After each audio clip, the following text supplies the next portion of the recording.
السلام علیکم ورحمۃ اللہ وبرکاتہ۔ الحمد للہ رب العالمین والصلاة والسلام علی نبینا محمد وعلی آلہ واصحابہ اجمعین۔ اعوذ باللہ من الشیطان الرجیم، بسم اللہ الرحمن الرحیم۔ اتل ما اوحی الیک من الکتاب واقم الصلاة ان الصلاة تنہی عن الفحشاء والمنکر ولذکر اللہ اکبر واللہ یعلم ما تصنعون۔ خلاصہ قرآن کی مجلس میں پارہ نمبر 21 یعنی 21 کی تفسیر پیش کی جا رہی ہے۔ اللہ سبحانہ و تعالیٰ نے اس پارے کے شروع میں کہا کہ جو کتاب آپ کی طرف وحی کی گئی ہے اسے پڑھیے اور نماز قائم کریں۔ یقیناً نماز بے حیائی اور برائی سے روکتی ہے۔ بے شک اللہ تعالیٰ کا ذکر بہت بڑی چیز ہے۔ تم جو کچھ کر رہے ہو اس سے اللہ تعالیٰ خبردار ہے۔ گویا پارہ نمبر 21 کے شروع میں تلاوت کا حکم ہے، نماز پڑھنے کا حکم ہے اور نماز کے فائدے بتائے گئے ہیں، ذکر کی اہمیت کو بیان کیا گیا ہے۔ تو تلاوت کا کیا مقصد ہے؟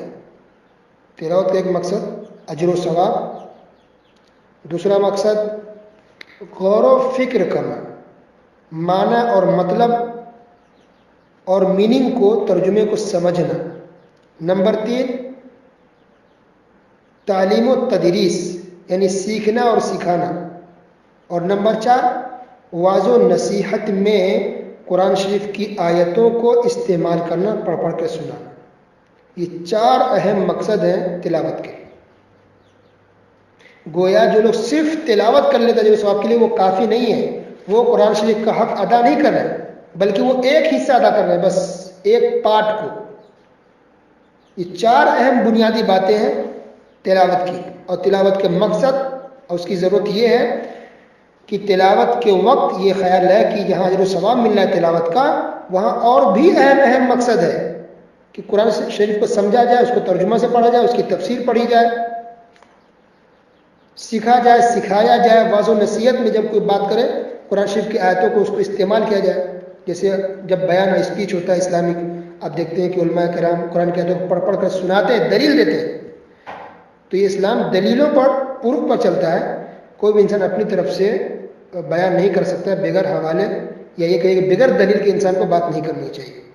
اچھا، ایک بات ایسے بھی سمجھ میں آ رہی ہے کہ وہ باتیں جو انسان کو قرآن و حدیث کی روشنی میں بتائی جاتی ہے دلیل کے حوالے سے، پروف کے ذریعے، اس پر انسان کم عمل کرتا ہے۔ اور وہ باتیں جو ٹک ٹاک پہ، واٹس ایپ پہ، فیس بک پہ کوئی انسان کوئی بات بول کے چلا جاتا ہے بغیر حوالے کے، اپنی طرف سے بنا کر کے، یہ خاص نماز پڑھو، یہ خاص عبادت کرو، میڈ ان ہوم، اپنی طرف سے بناتا ہے وہ، اس کا ثبوت اسلام میں کہیں بھی نہیں ہے، تو لوگ اس کے پیچھے زیادہ پڑھتے ہیں، اس پر زیادہ عمل کرتے ہیں۔ اللہ ہدایت دے مسلمانوں کو، آمین یا رب العالمین۔ تو ایک بات ہو کہ تلاوت کا کیا مقصد ہونا چاہیے وہ۔ دوسری بات، نماز برائی سے روکتی ہے انسان کو۔ یہ کب روکے گی؟ جب انسان نماز کو اچھے سے پڑھے۔ گویا نماز کی ایک تاثیر ہے، اس کا جو ثواب ہے، فریضہ ہم انجام دے رہے ہیں، اس فرض کو ادا کر رہے ہیں، لیکن اس کی تاثیر، اس کا اثر ہماری زندگی میں نظر آنی چاہیے۔ گویا نماز کا باقاعدہ اثر ہے ہماری زندگی میں، وہ یہ ہے کہ نماز انسان کو برائی سے روکتی ہے۔ کب روکے گی؟ جب ہم نماز کو اچھے ڈھنگ سے پڑھیں۔ گویا ایسے ہی جیسے مثلا ہم دوا کھاتے ہیں، تو دوا کب فائدہ ہوتا ہے؟ جب ڈاکٹر کے حساب سے ہم پابندی سے کھائیں، ٹائم ٹیبل سے کھائیں، جس طرح کہا گیا اس طرح سے کھائیں، اور پھر پرہیز بھی کریں، یعنی ان چیزوں سے ہم بچ کے رہیں جو ہماری بیماری کو اور بڑھا دے گی۔ تو پرہیز بھی ضروری ہے۔ تو ٹھیک اسی طرح نماز بھی ہے کہ نماز ایسے ہی پڑھیں جس طرح سے رسول اللہ صلی اللہ علیہ وسلم نے سکھایا ہے۔ خشوع اور خضوع کے ساتھ پڑھیں، اچھے ڈھنگ سے پڑھیں، دل اور دماغ نماز میں حاضر ہو، نماز کو پابندی کے ساتھ پڑھیں، وقت پر پڑھیں، اور نماز کو خراب کرنے والی چیزوں سے پرہیز کرے، دور رہیں، تب جا کر اس کا فائدہ آپ کو نظر آئے گا۔ پھر اللہ نے کہا وَلَذِكْرُ اللَّهِ اکبر، اللہ کا ذکر بہت بڑی چیز ہے۔ تو گویا کہ ذکر کرنے سے بھی انسان گناہوں سے بچتا ہے، برائیوں سے، نافرمانیوں سے انسان بچتا ہے۔ تو ذکر و اذکار کے بہت زیادہ فوائد ہیں، بہت زیادہ فائدہ ذکر و اذکار کا۔ اس میں سے ایک یہ بھی ہے کہ انسان ذکر و اذکار کرنے سے گناہوں سے بچتا ہے، بے حیائی سے انسان دور رہتا ہے۔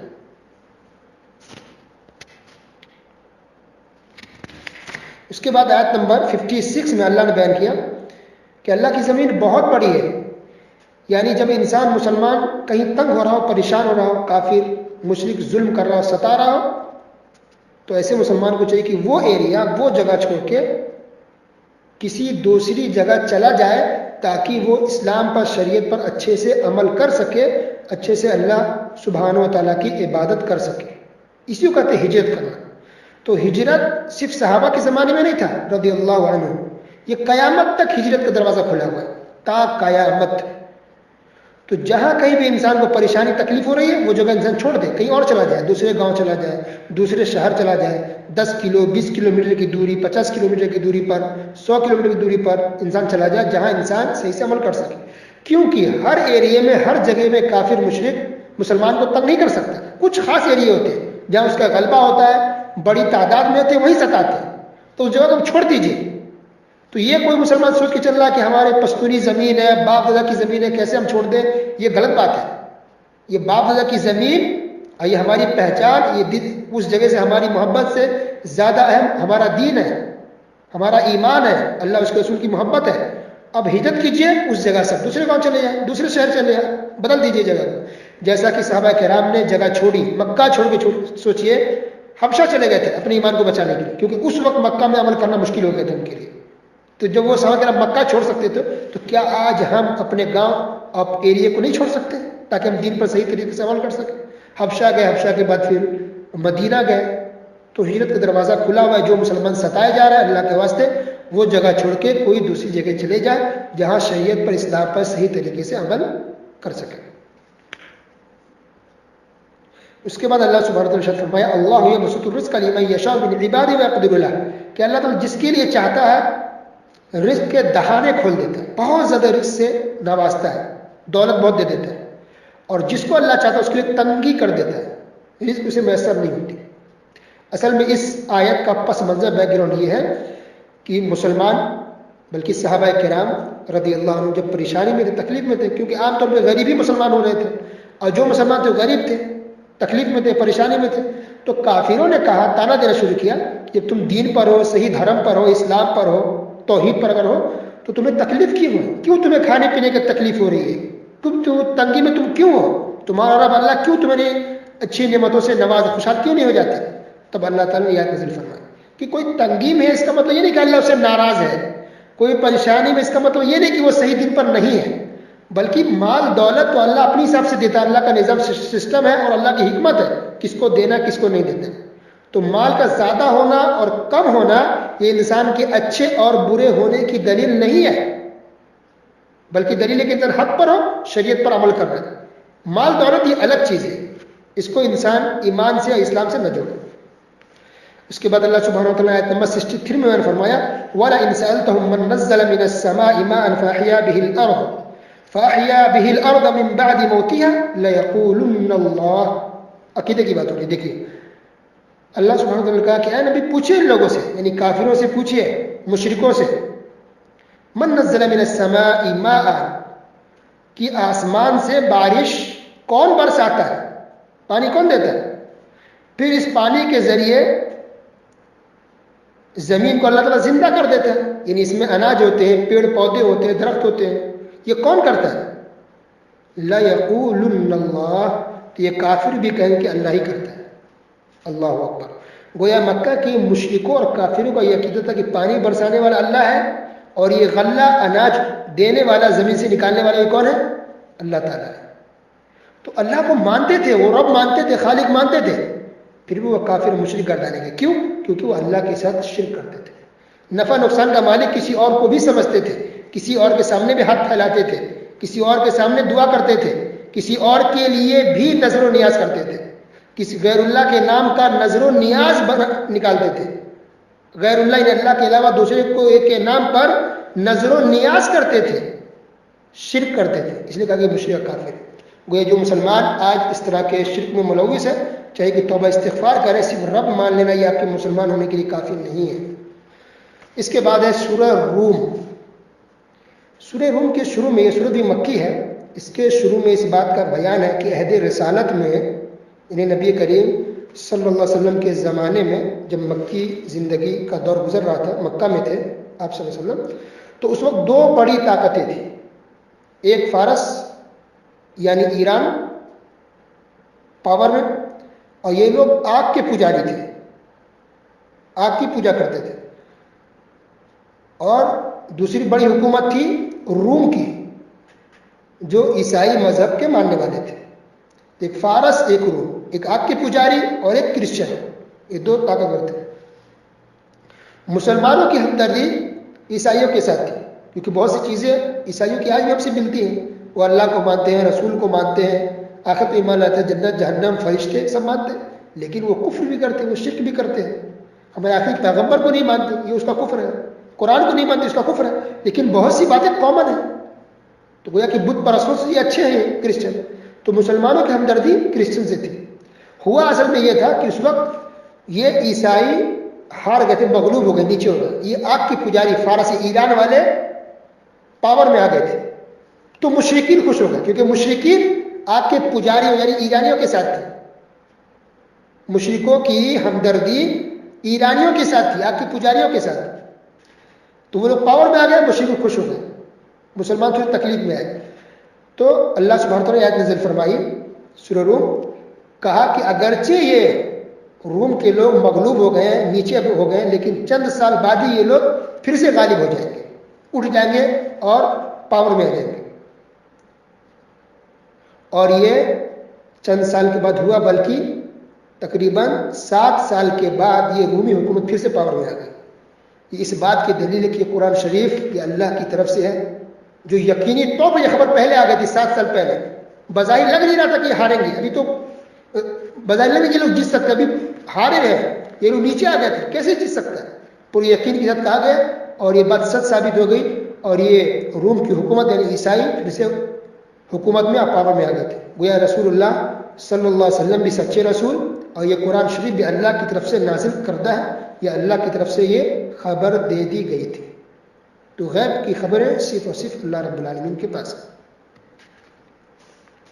اس کے بعد ایک مسئلہ میں بیان کیا سفارش کا، وَلَمْ يَكُنْ لَهُم مِّن شُرَكَائِهِمْ شُفَعَاءُ وَكَانُوا بِشُرَكَائِهِمْ كَافِرِينَ، اور ان کے تمام تر شریکوں میں سے ایک بھی ان کا سفارشی نہ ہوگا، اور خود یہ بھی اپنے شریکوں کے منکر ہو جائیں گے۔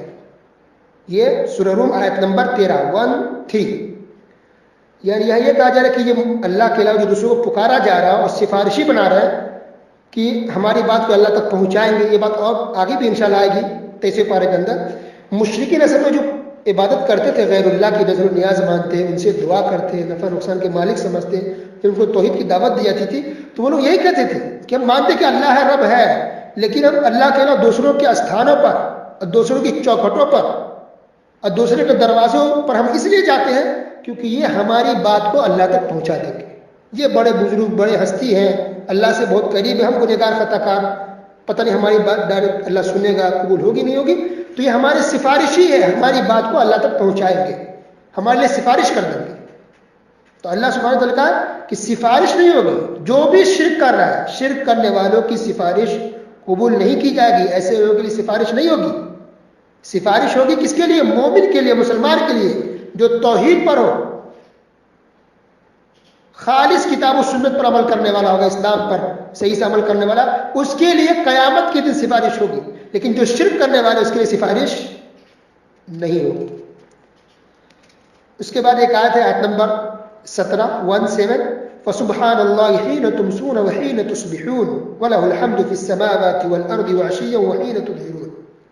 آیت نمبر 17 اور 18، اس کے اندر یہ بیان ہے کہ صبح و شام اللہ کی تسبیح بیان کرو، صبح و شام اللہ کی تسبیح بیان کرو، ذکر و اذکار، گویا کہ دیکھیں قرآن میں بھی ذکر ہے یہ بات کہ صبح و شام رات و دن اللہ کی تسبیح میں اور ذکر و اذکار میں لگے رہو۔ اچھا، اس آیت سے متعلق ایک روایت بیان کی جاتی ہے کہ جو انسان ان 2 آیتوں کو صبح اور شام پڑھے گا تو دن بھر اور رات بھر کی ساری کوتاہیاں، ساری غلطیاں معاف ہو جائیں گی۔ جو ان 2 آیتوں کو پڑھے گا اس کی دن اور رات کی ساری غلطیاں، کوتاہیاں معاف ہو جائیں گی۔ تو یہ روایت ضعیف ہے، یہ روایت ضعیف ہے، لیکن صبح و شام کے اذکار اور دعا پڑھنے کی جو فضیلت ہے وہ تو بہت ساری حدیثوں سے ثابت ہے، بہت ساری باقاعدہ اس تعلق سے بہت ساری دعائیں اور حدیثیں ہیں، صبح کے اذکار کیا کیا ہے، شام کے اذکار کیا کیا ہے، رسول اللہ صلی اللہ علیہ وسلم باقاعدہ پورا اہتمام کرتے تھے. آج ہم دیکھیں ہم میں سے کون مسلمان ایسا ہے جو صبح کی دعائیں پڑھتا ہو, شام کی دعائیں پڑھتا ہو؟ اللہ اکبر. اس تعلق سے بہت ساری دعا ہے. تو صبح شام کے اذکار میں سے ایک یہ بھی آیت الکرسی, صبح آیت الکرسی پڑھیں, شام میں بھی پڑھیں. صبح شام کی دعا میں سے یہ بھی ہے سورہ اخلاص پڑھنا, سورہ فلق پڑھنا, سورہ ناس پڑھنا, اور بھی بہت ساری اہم دعائیں. تو ان دعاؤں کو پڑھنے کا ایک مقصد یہ ہے کہ ہم اللہ کا ذکر و اذکار کریں. عبادت ہے, یہ بھی عبادت, ثواب ملے گا. دوسرے یہ کہ ہم آفت, مصیبت, پریشانی, نظر بد, جادو اور فتنہ فساد سے ہم محفوظ رہیں گے. اللہ اکبر. تو آج جو اتنی جو پریشانیاں مسلمانوں کو ہو رہی ہے, آفت, مصیبت, نظر بد کا مسئلہ ہو رہا ہے. نظر بد حق ہے, مطلب کسی کو بھی لگ سکتی ہے نظر, تو ان سے ہم بچنا چاہ رہے ہیں. جادو سے ہم بچنا چاہ رہے ہیں. تو نظر بد سے ہم تلوار سے تو بچ نہیں سکتے, جادو سے ہم بندوق کے ذریعے بچ نہیں سکتے. کوئی اس کا ہتھیار نہیں. اس کے بچانے کا ہتھیار صرف دعائیں ہیں. اب چاہتے ہیں کہ نظر بد سے بچیں, جادو سے بچیں, آفت مصیبت سے بچیں, آپ دعاؤں کا اہتمام کیجیے. تو صبح شام کی دعائیں باقاعدہ حدیث کے اندر اور چھوٹی چھوٹی کتابیں دعا کی ہے. خاص کر کے حصن المسلم بہت اچھی کتاب لکھی گئی ہے, مختصر میں, شارٹ میں ہے. صبح کے اذکار ہے, شام کے اذکار ہے, آپ ڈاؤن لوڈ کر سکتے ہیں موبائل سے, پلے اسٹور میں لکھیے حصن المسلم, ہا صاد, حصن المسلم. اردو میں بھی ہے, ہندی میں بھی ہے, انگلش میں بھی ہے, جس زبان میں چاہے آپ ڈاؤن لوڈ کر لیجیے اور پڑھیے. صبح کی دعائیں, شام کی دعائیں. باقاعدہ قرآن میں اللہ نے کئی جگہ حکم دیا ہے کہ صبح شام اللہ کا ذکر کرو, اللہ کی تسبیح, اللہ کی بڑائی بیان کرو. اور بہت ساری حدیثوں میں اس کی فضیلت ہے, بہت زیادہ اس کا اجر و ثواب ہے, بہت زیادہ فائدہ ذکر و اذکار کا. گویا بہت عظیم اور بہت بڑی عبادتوں میں سے ذکر و اذکار یہ عبادت ہے. بہت عظیم اور بہت اہم عبادتوں میں سے ذکر و اذکار بھی ہے. تو ذکر و اذکار بہت عظیم عبادت ہے, کوئی معمولی بھی نہیں, بہت ٹاپ پر ہے ذکر و اذکار کا مقام مرتبہ. اس کے بعد اللہ سبحانہ و تعالیٰ نے بہت سی نشانیوں کا ذکر کیا ہے. تو سورہ روم آیت نمبر 20 سے 25, 20 سے 25 تک پڑھیے. اللہ نے بیان کیا کہ نشانیاں ہیں. کیا نشانیاں؟ اللہ نے کہا کہ میں نے تم کو مٹی سے پیدا کیا, یہ بھی نشانی ہے. پھر اللہ نے کہا کہ انسان کی بیویاں بھی انسان سے بنائی گئی ہیں, یہ بھی اللہ کی نشانی ہے. بیویاں, عورتیں انسان میں سے ہی ہیں. اللہ نے کہا کہ یہ نشانی ہے. کیسے؟ وہ اس طرح سے کہ اگر انسان کی بیوی اگر جنات ہوتی, جن ہوتی, تو کیا ہوتا؟ شوہر ڈر جاتا, گھبراتا, بھاگتا. ایک خوف ہوتا تھا ہمیشہ کہ کچھ بول دے تو اٹھا کے پٹک کے مار نہ دے, کچھ کر نہ دے, کہ اٹھا کے پھینک نہ دے. وہ محبت نہیں ہوتی, وہ چاہت نہیں ہوتی, اور وہ سکون حاصل نہیں ہوتا. ایک شوہر ڈرتے ڈرتے بھی سوتا کہ کب وہ رات میں اٹھے اور یہ بیوی مجھے مار ڈالے. اسی طرح سے اگر کسی کا شوہر جنات میں سے اگر ہوتا, جن ہوتا, تو عورت کو بھی ڈر ہوتا ہے. پیار سے وہ بات بھی کرتا, بیوی ڈر جاتی کہ پتہ نہیں کب کیا کر دے, اس کے من میں, دل میں کیا چل رہا ہے, تو سکون سے نہیں رہ پاتے.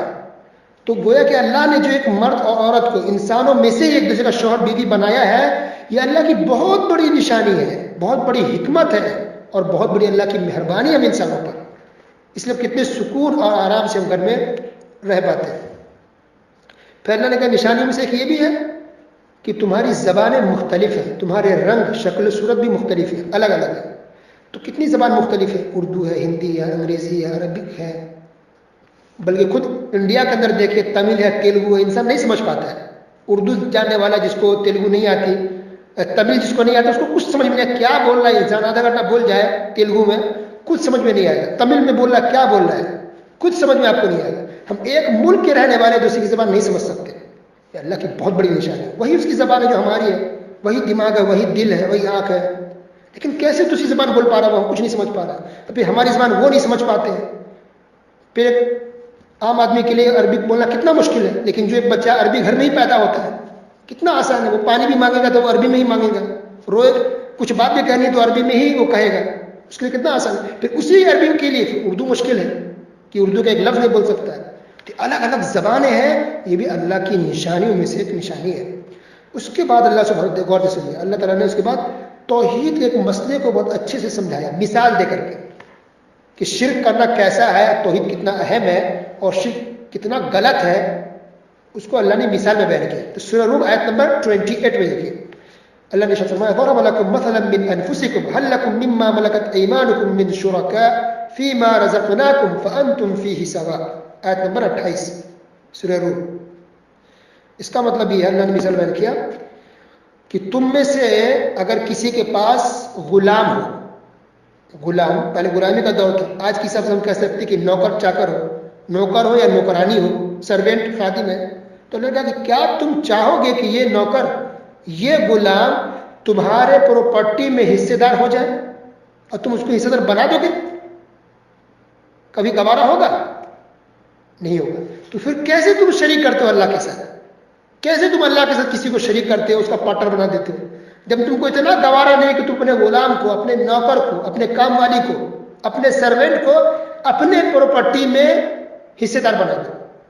ہاں وہ کام کر رہی ہے، کام کر رہا ہے، اس کی اب مزدوری دیتے ہیں نا، اس کی جو مزدوری ہدیہ تحفہ دے دیں گے، بہت ہو سکتا ہے خیرات دے دیں گے، لیکن کیا اپنا گھر اس کو دے دیں گے یا اپنے گھر میں برابر کے شریک بنائیں گے؟ اپنے پراپرٹی میں اس کو برابر کے شریک بنا لیں گے؟ آپ اس کو وارث بنا لیں گے؟ ایسے ہی نہیں کر سکتے۔ تو اپنا پیسہ اس کو نہیں دے سکتے، اپنے گاڑی میں، اپنے بنگلے میں، اپنے گھر میں، اپنے پراپرٹی میں اس کو، غلام کو، نوکر کو آپ حصے دار اور پارٹنر بنانا آپ کو گوارا نہیں ہے، تو یہ کیسے آپ گوارا کر لیتے ہیں کہ اللہ کے ساتھ کسی کو شریک کرتے ہو؟ اپنے پراپرٹی میں ایک غلام کو، ایک نوکر کو شریک نہیں کر سکتے، پارٹنر نہیں بنا سکتے، تو پھر اللہ کی توحید میں، اللہ کی عبادت میں کسی اور کو کیسے شریک کرتے ہو؟ اللہ اکبر۔ انسان غور کرے، ایک آیت انسان سمجھ لے گا تو توبہ استغفار کر لے گا۔ تو جو لوگ بزرگوں، اولیاء کے نام پر جو شرک کر لیتے ہیں، ان کے سامنے سجدے کرتے ہیں، دعا کر ان کو پکارتے ہیں، ان کو سوچنا چاہیے کہ آپ یہ اچھا کام نہیں کر رہے ہیں، یہ بزرگ یا اولیاء آپ سے خوش نہیں ہو رہے ہیں۔ اگر وہ زندے ہوتے بہت ناراض ہوتے، آپ سے لڑائی کرتے۔ وہ بزرگ تو تبھی بنتے ہیں جب توحید پر ہو، اور جو انسان شرک کرنے والا کبھی بھی بزرگ نہیں بن سکتا۔ وہ بزرگ تو اللہ کی توحید پوری زندگی گزارتے ہیں، اللہ کے سامنے عاجزی اور انکساری زندگی بھر کرتے ہیں، تب جا کے بزرگ بن پاتے ہیں۔ پھر آپ کیوں ان کے نام پر شریک کر رہے ہیں؟ اللہ کبھی اس سے راضی نہیں ہو سکتا۔ اس کے بعد سورہ لقمان، لقمان حکیم، آپ نے سنا ہوگا، ان کے نام پر ایک سورت ہے۔ یہ نیک آدمی تھے، نبی، ولی، نبی نہیں تھے بلکہ ولی تھے، اللہ کے نیک بندے تھے، مسلمان تھے۔ حکیم کہا گیا، تو حکیم کا مطلب یہ نہیں کہ وہ ڈاکٹر تھے، وہ یونانی دوا بیچتے تھے، وہ دوا والے حکیم نہیں تھے۔ حکیم سے مراد یہاں یہ ہے کہ اللہ نے انہیں حکمت دی تھی، یعنی عقل و فہم اور دینی بصیرت اللہ نے انہیں عطا فرمائی تھی۔ عقل و فہم یعنی سمجھدار بہت تھے، بہت ذہین تھے، دور اندیش تھے، اور دینی معلومات کے دین پر چلنے والے تھے۔ تو یہ مطلب حکمت کا کہ اللہ نے عقل دی تھی، ذہانت دی تھی، ذہین تھے وہ۔ ابھی انہوں نے کیا کیا، ان کے اندر واقع موجود ہے، انہوں نے اپنے بیٹے کو نصیحت کی، اس کا ذکر اللہ نے کیا ہے، اور اسی مناسبت سورہ کرام سورہ لقمان رکھا گیا ہے۔ اس سورت کے شروع میں یہ کہا گیا کہ نماز پڑھنے والا اور زکوٰۃ دینے والا ہی نجات پائے گا، کامیاب ہوگا۔ کوئی یہاں بھی نماز کا ذکر ہے، نماز کا ہر جگہ ذکر ہے۔ نماز کے بغیر کوئی مسلمان کامیاب ہو جائے، نجات پا جائے، یہ ایسا ممکن اور پاسبل نہیں ہے۔ اس کے بعد اللہ سبحانہ وتعالیٰ نے بیان فرمایا، وَمِنَ النَّاسِ مَن يَشْتَرِي لَهْوَ الْحَدِيثِ لِيُضِلَّ عَن سَبِيلِ اللَّهِ بِغَيْرِ عِلْمٍ، سورہ لقمان آیت نمبر 6 کے اندر۔ اس کا تعلق کس سے ہے؟ جو لوگ برائی کی چیزیں خریدتے ہیں، برائی پھیلانے کے لیے یا برائی پر عمل کرنے کے لیے یا بری چیز دیکھنے کے لیے، اس کا تعلق اس آیت سے ہے۔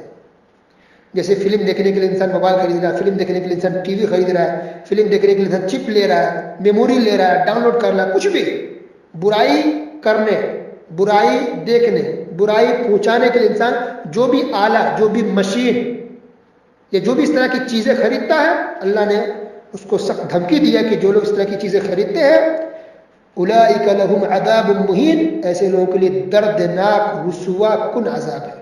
اللہ اکبر۔ اس سے پتہ چلا کوئی انسان اپنے بیٹا کو، بیٹی کو، بیوی کو خوش کرنے کے لیے کوئی حرام چیز نہ خریدے جسے وہ گناہ کرے۔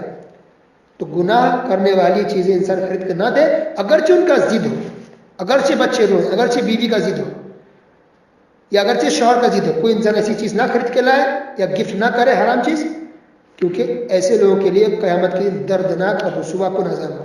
اب چاہ رہے کہ آپ خوش ہو جائیں یا بچے کو خوش کر دیں، یہ چیز آپ کو ذلیل اور رسوا کر دے گی قیامت کے دن۔ اللہ اکبر۔ اب اس کے بعد دیکھیے آیت نمبر 13 سے، آیت نمبر 13 کے اندر اور بھی چند آیتوں کے اندر اللہ نے حضرت لقمان کا بیان کیا. بیان یہ ہے کہ انہوں نے اپنے بیٹے کو نصیحت کی. لا تشرک باللہ. کیا نصیحت ہے, کیا بیان کر رہے ہیں دیکھیں. لا تشرک باللہ ان الشرک لظلم عظیم. میرے بیٹے تم اللہ سے شرک مت کرنا. کیوں؟ اس لیے کہ شرک سب سے بڑا ظلم ہے. تو گویا دنیا میں سب سے بڑا اتیاچار, سب سے بڑا ظلم کیا ہے؟ شرک ہے. ہم لوگ ایک دوسرے پر ظلم کرنے, گالی دینے, مارنے کرتے ہیں کہ بہت بڑا ظلم نہیں. اس سے کہیں بڑا ظلم شرک ہے. سب سے بڑی ناانصافی ہے کہ انسان شرک کرے اللہ کے ساتھ. سب سے بڑی انصافی کی بات اور حق بات یہ ہے کہ انسان توحید پر رہے. تو آج باپ کیا کرتے ہیں, بیٹے کہتے ہیں بیٹا تم یہ لے کر آؤ, سگریٹ لے کر آؤ, تمباکو لے کر کے آؤ. بہت کم آج باپ ہے جو بیٹے کو نصیحت کرے, دین کی بات بتائیں. اللہ اکبر. اس لیے بیٹے بھی بڑے ہوتے ہیں تو ماں باپ کی خدمت نہیں کرتے, اس نے سلوک نہیں کرتے تو ماں باپ روتے ہیں کہ مولانا صاحب بتائیے ہمارے بیٹے ہیں, ہماری اولاد ہماری بات نہیں مانتی, ہمیں خرچہ نہیں دیتی, ہمیں پریشان کرتی ہے. ہو نہ ہو کہ ان کی برائی کا نتیجہ, سب کے ساتھ نہیں کر سکتے ایسا, ہو سکتا ہے کسی کا آزمائش بھی ہو, لیکن زیادہ تر اسی کی برائی بدعمالی کا نتیجہ ہے کہ آپ نے بچوں کی صحیح تربیت نہیں کی. تو ایک لقمان ہے, دیکھیے, ایک نبی بھی نہیں ہے, پیغمبر نہیں ہے, ایک عام انسان تھے, لیکن اتنے نیک تھے کہ وہ اپنے بیٹے کو نصیحت کرے کہ تم اللہ کے ساتھ شرک مت کرنا. ایک نصیحت ان کی ہے. دوسری نصیحت انہوں نے یہ کی کہ نیکی اور برائی, نیکی تم جو بھی کرو گے اور برائی جو بھی ہوگی رائے کے دانہ کے برابر بھی ہوگی, اللہ تعالیٰ اس کو بھی حاضر کرے گا. پھر انہوں نے یہ کہا, بیٹے کو سمجھا رہا ہے, دیکھیے پھر یہ بھی کہہ رہا ہے کہ نماز پڑھتے رہنا, بیٹے نماز پڑھتے رہنا اور نیکی کا حکم دیتے رہنا اور برائی سے لوگوں کو روکتے رہنا, گویا کہ دعوت و تبلیغ کرنا اور مصیبت پر صبر کرنا. کیا پتہ چل رہا ہے کہ جب کسی کو بھی آپ دین کی دعوت دیں گے تو آپ کو تکلیف پہنچے گی, ہر طرف سے آپ کو لڈو واہ واہی تعریف نہیں ملے گی. بہت سے لوگ انکار کریں گے, آپ کی توہین کریں گے, اب کہنا رہے بہت نیک بننے چلے ہیں, بہت دین پر چلے ہیں, مجھے پتہ ہے کتنے پانی میں ہو. ایسے لوگ تانا دیتے ہیں, مسلمان تکلیف دیتے ہیں, آپ کے خلاف سازش کریں گے. اور ایسا ہوتا ہے, نبیوں کے ساتھ بھی ہوا, تو ہمارے ساتھ ہوا تو کوئی بڑی بات نہیں. تو دین کا معاملہ, توحید کا معاملہ یہ ہے, اسلام پھیلانے کا معاملہ, کہ آپ کو یہاں ہر جگہ یہ تعریفیں نہیں ملے گی اور لال کارپیٹ آپ کے سامنے بچھایا نہیں جائے گا. تکلیف ہے, پریشانی ہے, طنز کیا جائے گا. کچھ لوگ ایک بار بولتے ہیں کسی کو دین کی باتیں, اور اگر اس نے کسی کو پلٹ کر جواب دے دیا تو چھوڑ دیتے بولنا, مجھے چھوڑو کیا کرنا, مجھے کیا لینا دینا ہے. وہ تو انسان ناراض ہو جاتا ہے, تو انسان زندگی میں پھر کسی کو دین کی بات بولتا ہی نہیں. یہ غلط ہے. ایسے لوگوں کو سننا چاہیے کہ جب محمد رسول اللہ صلی اللہ علیہ وسلم کو جب کافروں نے, مشرکوں نے نہیں چھوڑا, طنز کیا, تانا دیا, برا کہا, مجنو کہا, شاعر کہا, پاگل کہا, کیا کیا نہیں کیا, اللہ کتنی تکلیفیں دی ہیں, کتنے برے الفاظ سے جب نبی کو پکارا ہے. تو آج ہم اور آپ اس طرح کی مصیبت اور پریشانیوں کو ہم برداشت نہیں کر سکتے. کیا ہم کو اس طرح کی باتیں نہیں سننے کو ملے گی؟ اللہ اکبر. کتنے آرام پسند ہے, کیا نبی کی عزت سے بڑھ کے ہماری عزت ہے؟ آج ہم لوگ اپنے آپ کو پتہ نہیں کیا سوچ کے رکھے, کوئی مجھے کچھ کہہ نہ دے, کوئی کچھ کہہ نہ دے. ایسا نہیں ہوتا ہے. تو صبر ضروری ہے, دین کے معاملے میں صبر کرنا پڑے گا, آپ کو بہت چیزیں سننی پڑے گی. اس کے بعد انہوں نے یہ بھی کہا, نصیحت کی کہ منہ مت کھلانا لوگوں کے ساتھ, یعنی تکبر, گھمنڈ, اطراء کی مت چلو. آج کسی کے پاس 2 پیسے آ گئے, اتنا تکبر گھمنڈ آ جاتا ہے. 2 پیسے آ گئے, ایک زمین نہیں خرید لیا, ایک روم نہیں خرید لیا, ایک فلیٹ نہیں آ گیا, کہ انسان کا گھمنڈ لگتا ہے کہ بہت بڑا بادشاہ ہوں, بہت عقل مند ہوں, بہت ہوشیار ہوں میں. نہیں, ایسا نہیں ہے. قارون کے پاس خزانے میں ہوشیار ہو گیا. آج بھی دیکھیے جو غیر مسلم ہیں, زیادہ مالدار, آج بھی لوگ جو بڑے بڑے مالدار ہیں وہ کافر مشرک ہیں. تو کیا بہت دیندار ہے, بہت ہوشیار ہے, بہت عقل مند ہے بولو؟ نہیں, یہ کوئی دلیل نہیں ہے. تو تکبر اور گھمنڈ نہیں ہونا چاہیے. منہ کھلا کے نہ رہے. کوئی سامنے آپ سے سلام کرے, اچھے سے جواب دیجیے, مسکرا کر مجھ سے بات کرے, رشتے داروں سے ملے, فون کرے تو اس کو جواب دیجیے, پیار محبت سے بات کرے. تو اکڑنا, منہ پھلانا, یہ ایک مسلمان کی, مومن کی پہچان اور صفت نہیں ہے. اور پھر آخری جو بات یہاں یہ بھی بیان کی گئی کہ آواز بہت زیادہ اونچی مت رکھنا, خوب چلا کے مت بولو, آواز پست رکھو, میانہ رکھو, میانہ روی میں رہے, میڈیم رہے. کیونکہ سب سے بری آواز گدھوں کی ہوتی ہے. گدھوں کی آواز سب سے بری. کیوں؟ کیونکہ گدھا بہت زور سے چیختا ہے. اور حدیث کے اندر یہ بھی ہے کہ جب گدھا جو چیختا ہے, چلاتی, بری سمجھی آتی ہے. اور انسان کو پناہ مانگنی چاہیے. حدیث کے اندر یہ ہے کہ جب گدھا چیخے تو انسان کو چاہیے کہ وہ شیطان سے پناہ مانگے, اللہ کی پناہ مانگے شیطان سے, کیونکہ یہ گدھا یہ شیطان کو دیکھ کے چیختا ہے. تو گدھے کی آواز بہت خراب, کیونکہ بہت چیختا ہے. تو اس سے پتہ چلا کہ ہم لوگ کو بہت چلا کر کے نہیں بولنا چاہیے, ایک دم گلا پھٹ جائے, چلائے بہت زیادہ, اونچی آواز سے بہت زیادہ اونچی آواز بات کرنا یہ پسندیدہ عمل نہیں ہے۔ اس کے بعد ماں باپ کے ساتھ حسن سلوک کرنے کا حکم ہے اس کے اندر، آیت نمبر 14 کے اندر یہ بات کئی جگہ گزر چکی ہے، ماں باپ کے ساتھ حسن سلوک۔ پھر یہاں یہ بھی اللہ نے کہا کہ اگر ماں باپ کوئی غلط کام کرنے کو کہے، شرک کرنے کو کہے، پھر وہاں اس کی بات نہیں ماننا۔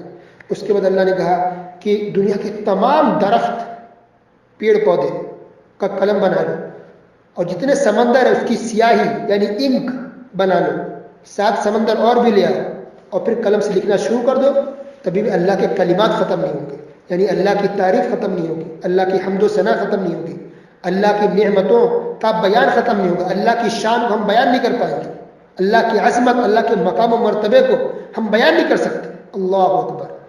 پوری دنیا کا درخت، پوری دنیا، اور سمندر کی جو پانی ہے اس کی روشنائی انک بنا لے ہم، سیاہی، اور لکھتے رہے، انسان لکھتا چلا جائے، قلم ختم ہو جائے گا، ٹوٹ جائیں گے، سیاہی ختم ہو جائے، انک ختم ہو جائیں گے، لیکن اللہ کی تعریف حمد و ثنا ختم نہیں ہوگی۔ اللہ اکبر! تو آج سوچیں کہ آج بیانوں میں کتنی اللہ کی حمد بیان کی جاتی ہے، کتنی اللہ کی تعریف بیان کی، کتنا ہم اللہ سبحانہ تعالیٰ کی تعریف کرتے ہیں؟ نہیں، کہیں پر بیان ہو رہا ہے تو کسی بزرگ کو کا ٹاپک لے لیا، بیان کر رہے ہیں، فلاں بزرگ ایسے تھے جو 3 سال تک نہیں کھائے۔ انا للہ و انا الیہ۔ بھائی صحابہ ہیں جو 2 دن 3 دن نہیں کھاتے تھے، پریشان ہو جاتے تھے۔ ابو ہریرہ رضی اللہ تعالیٰ عنہ کچھ دن نہیں کھاتے تو بے ہوش ہو گر جاتے تھے، تو کیا ابو ہریرہ رضی اللہ تعالیٰ سے زیادہ بزرگ ہیں بات کے آنے والے کہ 3 سال لوگ بغیر کوئی کھائے پیے رہ جائیں؟ یہ امپاسبل چیز ہے یہ سب۔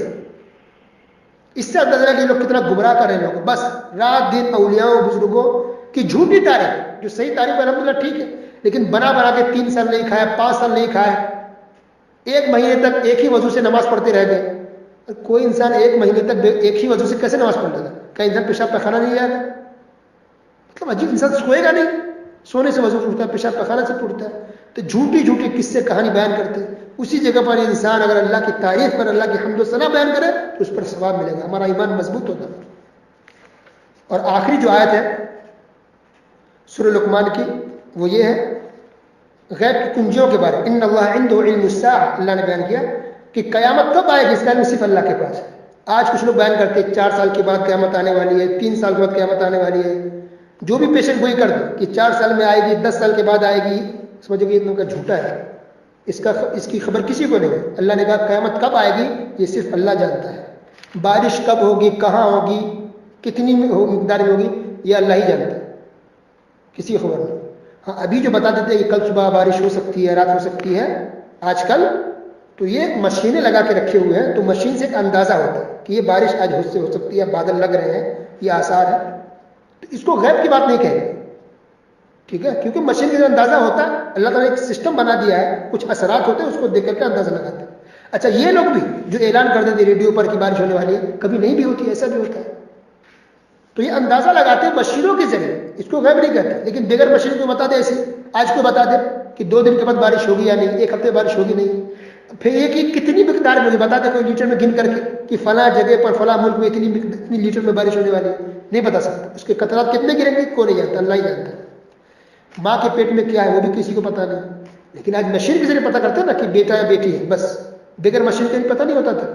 اچھا مشین بھی آ گئی ہے تو صرف بیٹا بیٹی مطلب یہاں نہیں ہے، مفسرین نے لکھا کہ مطلب کیا ہے، بدبخت ہوگا، نیک، کسی کو پتا ہے نہیں، معلوم پیدا ہونے کے بعد کیا ہوگا، نیک ہوگا پتا ہے، برا ہوگا پتا ہے نہیں، یہ تو آج مشین کے ذریعے بھی پتا نہیں کر پاتے۔ تو جو اللہ نے جو چیلنج کیا وہ قیامت تک کے لیے اس کو توڑ نہیں سکتا۔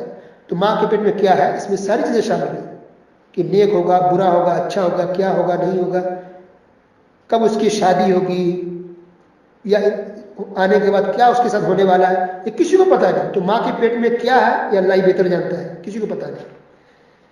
انسان کیا کمائے گا، کل کیا کمائے گا یہ بھی کسی کو پتا ہے نہیں، کل ہم کیا کمانے والے ہیں، 100 روپے 200 روپے نہیں پتا، یہ اللہ ہی جانتا ہے۔ اچھا انسان کب مرے گا، کب مرے گا کسی کو پتا ہے۔ کچھ لوگ دعویٰ کرتے ہیں فلاں بزرگ ولی ہے، ان کو تو پتا ہے کہ کب مرے گا، وہ بول کر کے وفات پائے تھے، فلاں بزرگ نے بول دیا تھا کہ وفات پائیں گے، وفات پائیں گے، یہ سب غلط بات ہے۔ اللہ نے چیلنج کیا یہاں پر صاف عقیدہ بیان صاحب لفظوں میں کہ انسان کہاں مرے گا یا کب مرے گا اس کی خبر سوائے اللہ کو کسی کو بھی نہیں، اللہ کے علاوہ کوئی نہیں جانتا کہ اس کی موت کب آئے گی، کہاں آئے گی، کیسے آئے گی۔ اس کے بعد سورہ سجدہ بھی مکی ہے، اس کے اندر اللہ نے بیان کیا کہ اللہ تعالیٰ عرش پر ہے۔ عرش پہ دیکھیے اس بات کو کتنی جگہ بیان کیا، پھر بھی انڈیا پاکستان پوچھے اللہ کہاں ہے تو کہیں گے ہر جگہ اللہ ذرے ذرے میں موجود ہے، استغفر اللہ، کفریہ عقیدہ ہے، قرآن اور حدیث کے خلاف ہے۔ ہزاروں دلیل ایسی ہے کہ اللہ تعالیٰ عرش پر مستوی ہے، عرش پر ہے اللہ تعالیٰ، یہ قرآن بھی کہتا ہے، یہ حدیث بھی کہتی ہے، صحابہ چاروں ائمہ کا بھی عقیدہ تھا کہ اللہ تعالیٰ عرش پر ہے۔ ہر جگہ اللہ کا علم ہے، ہر جگہ اللہ کا پاور ہے، اللہ کی قدرت ہر جگہ ہے، لیکن خود اللہ کہاں ہے؟ ساتوں آسمان کے اوپر عرش پر ہے۔ اس کے اندر سجدہ والی آیت بھی آیت نمبر 15 کے اندر۔ اچھا، اس کے اندر اللہ تعالیٰ نے تہجد پڑھنے والوں کی تعریف کی، جو لوگ تہجد گزار ہیں ماشاء اللہ، قیام اللیل کرتے ہیں، تہجد پڑھتے، اس کی تعریف ہے۔ اس کے اندر ایک بات یہ بھی اللہ نے بیان کی کہ جو مومن مسلمان ہوتے ہیں وہ خوف اور امید کے ساتھ اللہ کو پکارتے ہیں، اللہ کی عبادت کرتے ہیں، خوف اور امید کے ساتھ۔ کیا مطلب؟ آج کچھ لوگ کیا کہتے ہیں کہ اللہ کی عبادت کرو صرف ڈر سے بس، نہیں، یہ صحیح نہیں ہے، ڈر تو ہونا ہی چاہیے لیکن امید بھی ہو، امید کے ساتھ بھی، لالچ کے ساتھ بھی۔ کیسی امید، کیسی لالچ؟ کہ ہم عبادت کریں گے، ذکر و اذکار کریں گے، نماز پڑھیں گے تو اللہ ہم سے خوش ہو، یہ ہمیں لالچ ہے، ہمیں امید ہے، اللہ ہم سے راضی ہو جائے، اللہ ہمیں نعمتیں دے، دنیا میں بھی آخرت میں بھی دے، اسی طرح اللہ ہمیں جنت دے گا۔ تو جنت کی لالچ رکھنا اور جنت کی لالچ میں عبادت کرنا یہ برا نہیں ہے، یہ تو مطلوب ہے۔ یہ اہم بات نقطے کی بات یاد رکھیں، تم اللہ کی عبادت کرتے ہیں، دو چیزیں سامنے رہتی ہیں، اللہ کا ڈر خوف بھی، اگر نہیں کریں گے تو اللہ کا عذاب آئے گا، اللہ کی پکڑ آئے گی، سزا ملے گی، گناہ ہے اگر نہیں کرے تو، اور دوسرے کی لالچ بھی دل میں ہے کہ ہمیں جنت ملے گی، جنت کی نعمتیں ہمارے لیے ہے، اللہ ہم سے راضی ہوگی، یہ لالچ بھی دل میں ہونی چاہیے۔ تو اس سے اندازہ لگائیے کہ قرآن شریف میں جو کئی جگہ جنت کا ذکر کیا گیا، کیوں؟ وہ اسی لیے تاکہ دل میں لالچ ہے، محبت ہو، لالچ ہو، تڑپ ہو، امید ہو اللہ تعالیٰ سے، کہ ساری چیزیں اللہ ہی کی ہیں۔ اور آخری بات وہ یہ کہ اللہ نے اس کے اندر یہ بھی کہا کہ اللہ کے پیغام کو، توحید کو، اسلام کو لوگوں تک پہنچا دو، پہنچا کر چھوڑ دو، بس پھر اللہ انہیں سمجھ لے گا۔ تو جو لوگ حق بات پہنچ جانے کے باوجود بھی نہیں مانتے ہیں تو اللہ ان کے لیے کافی ہے عذاب دینے کے لیے، یا تو اللہ دنیا میں عذاب دے گا یا آخرت میں عذاب دے گا۔ ہمارا کام ہے لوگوں تک توحید کو، اسلام کو پہنچا دیں، بس۔ اللہ سبحانہ و تعالیٰ ہم تمام مسلمانوں کی حفاظت کرے، دین پر چلنے والا بنائے، حدیث پر چلنے والا، قرآن پر عمل کرنے والا بنائے، ہر طرح کے شرک سے توبہ استغفار کرنے کی توفیق دے، آمین۔ والسلام علیکم ورحمۃ اللہ وبرکاتہ۔